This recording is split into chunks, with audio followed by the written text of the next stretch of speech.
मैं करूं करूं तो सुख जरूर आएगा, उसको कोई टाल नहीं सकता है।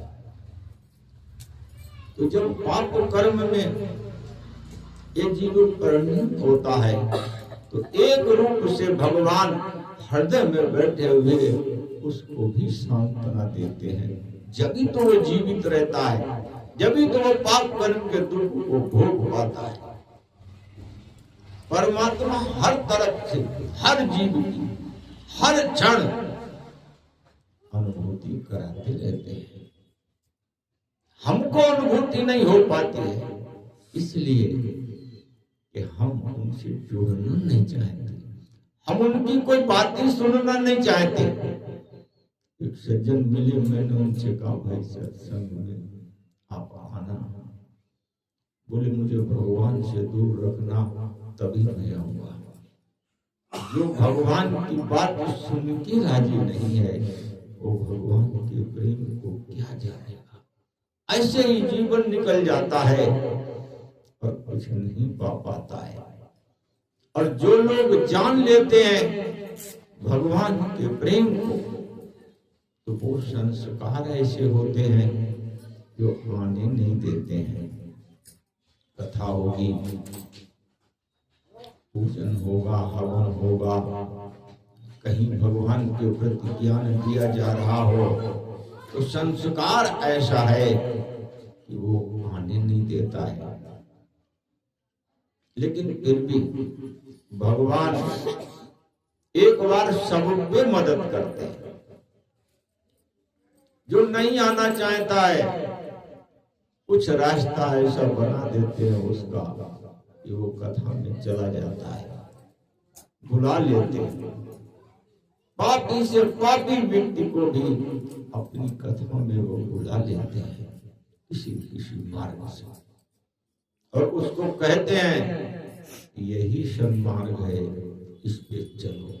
लेकिन वो आता है, संस्कारों में ऐसा बंधा है कि यहां से ज्ञान ले जाना तो बहुत दूर है,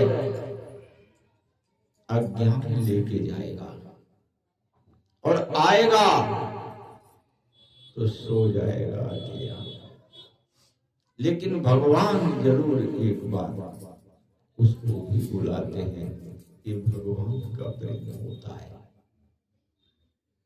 और हमारा संस्कार इतना भी दूषित हो, हमको यही चाहिए कि किसी भी स्थिति में हम अच्छे हों खराब हों, अपने प्रभु का मन से पुकारते रहो। मन अगर मान लो भगवान में नहीं लगता है, संसार में लगता है, तो भी भगवान को पुकारते रहो।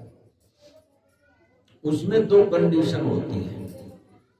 अगर मन में परमात्मा का वास नहीं है, भगवान के प्रति प्रेम नहीं है, और फिर अगर तुम भगवान को पुकारोगे तो तुमको अच्छा नहीं लगेगा। क्योंकि तुमको अच्छा वही लगेगा जो मन में होगा। अगर मन में भी परमात्मा का वास हो, परमात्मा के प्रति असीम श्रद्धा हो, विश्वास हो, प्रेम हो, और फिर तुम पुकारो तो तुम्हें अच्छा भी लगेगा और तुम्हें सुख भी देगा। और भगवान का जो नाम है वो एक ऐसा कल्प वृक्ष है जो अपने आप में पूर्ण होता है। कुछ भी किसी को न देने की जरूरत, न लेने की जरूरत, अपने आप सब कुछ देता रहता है। ये भगवान की बात है। लेकिन मन भी पवित्र नहीं है। और भगवान नाम अगर तुम ले रहे हो वाणी से, और कर्म भी तुम्हारा ऐसा नहीं है कि जो पूजा में जाते हो, सत्संग में जाते हो, लेकिन तुम एक काम वाणी से तो कर रहे हो, भगवान उसी से खुश हो जाते हैं।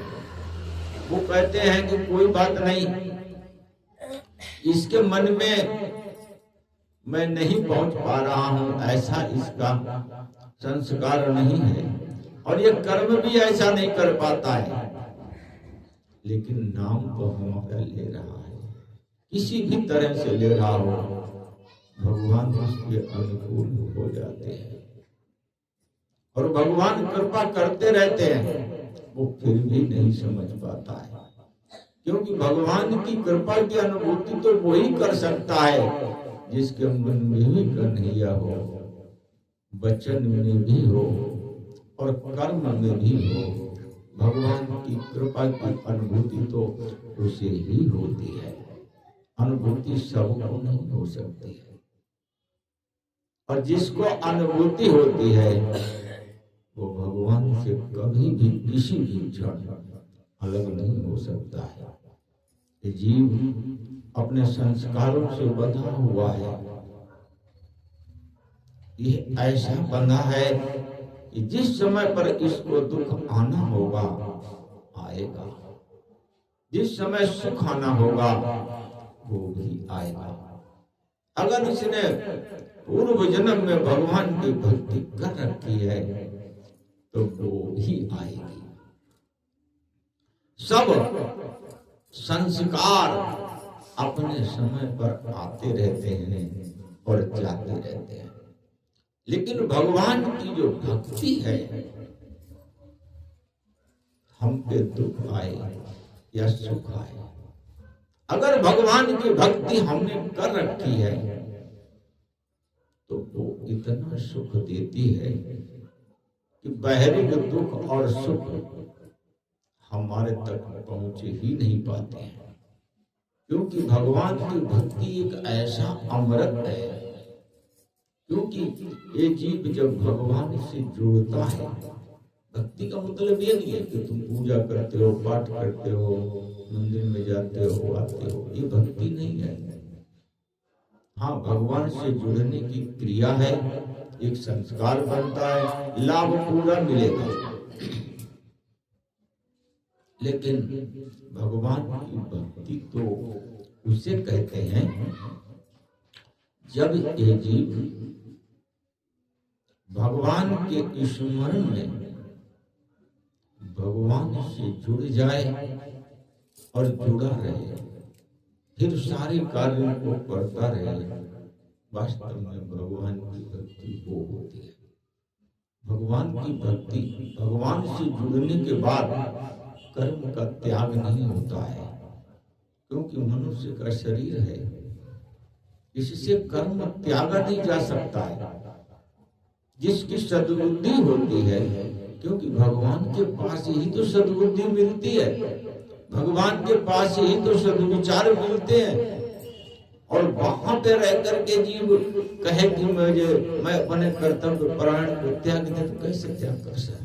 जैसे जिसका मन भगवान में लगा होता है वो इतनी सेवादार हो जाता है, इतनी सेवा करता है वो कि वो यही सोचता है दिन रात कि हमसे भगवान की सेवा में कोई कमी न रह जाए।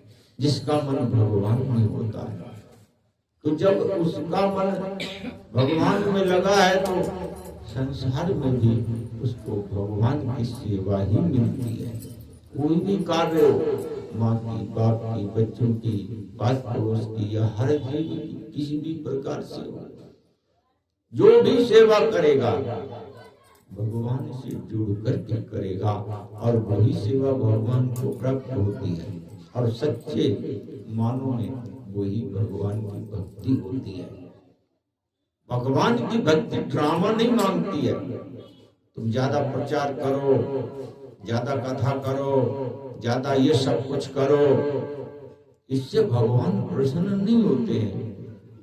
सच्चे मानों में भगवान जब भी प्रसन्न होते हैं जब तुम भगवान से जुड़ करके जीवन के कार्यों को करो, तब भगवान प्रसन्न होते हैं। और उसी को भक्ति कहते हैं। एक राग होता है, एक अनुराग होता है।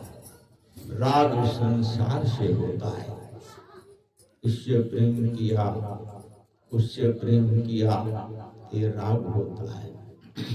अनुराग जो हमेशा जुड़ा रहे, चुंबक की तरह से भगवान से, सच्चा प्रेम वो होता है। और जुड़ने के लिए तुम एक बार भगवान का नाम लोगे, भगवान 60 बार आपका नाम लेते हैं। तुम एक बार